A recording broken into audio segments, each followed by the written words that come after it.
我们再看一下右边啊，这边有看到类似溜滑梯的这个造型。第一次来光爱河啊，可能你会觉得，哎，这不是个厕所吗？我实际上人家那边有写啊，叫做节流抽水站，而这个站呢叫做新乐节流抽水站。我们爱河周边有13座哦，那每一个功能都一样，但是样式不太一样。因为早期的爱河是一条又臭又脏的河川，过去两岸的废水啊直接排到爱河里面，没有经过处理。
好，来，我们现在可以近距离的观看我最右边的这个是海巡署的公务船只哦。这一艘船呢，4000吨级的，目前海巡署只有3艘4000吨级的，那目前已经看到了1/3哦。这个是叫做新竹舰。那在6月10号跟11号啊，这艘船跟前面的那一艘彰化舰1011的那一艘啊，会开放登船参观。所以呢，如果说大家还有在高雄的话呢，因为海巡署的公务船只很少开放让一般民众参观，你可能会听到说一般的军舰敦亲睦邻，然后呢会举办一些活动。还有什么岸上的操演活动啊，然后可是海巡署这是算蛮难得，会让你来登船参观哦。然后而且这艘船还蛮厉害，可以看一下它里面有没有传说中的那个开刀房，它的那个设备等级跟医院还蛮类似的哦。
接着下来呢，我们家右边这边就是游艇的专用码头，是有一家叫雅果游艇俱乐部来经营的哦。他们的俱乐部在我们的右前方这一块码头上面，就这一栋建筑物里面啊。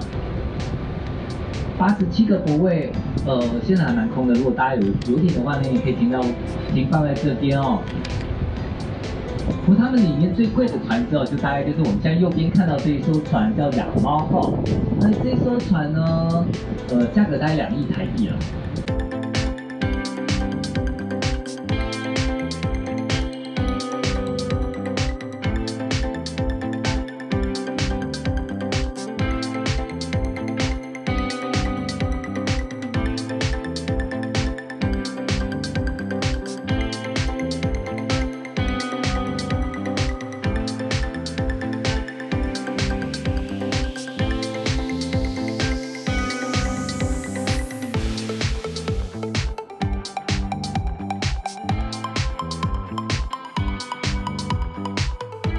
因为大雷雨的关系哦，市区的积水会排放到我们的爱河上面。那怎么把这些水放到我们的爱河？主要就是透过下水道啊，那下水道都很脏啊。那在闸门一打开的时候啊，那些脏东西就跟着那个雨水啊，直接排到爱河。所以呢，我们现在看到的爱河都非常的脏哦。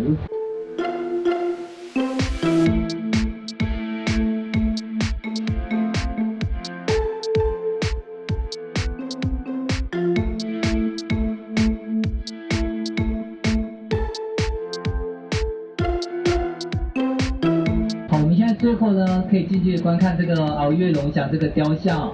这个雕像啊，以前非常风光，它会旋转、会吐烟，有灯光秀演出、音乐的表演哦，眼睛还冒出镭射光。那现在呢，就只会灯光秀演出。那等到大概，待会就会亮灯了哦。不过现在天色还蛮亮，所以看不出它会有点灯的样子哦。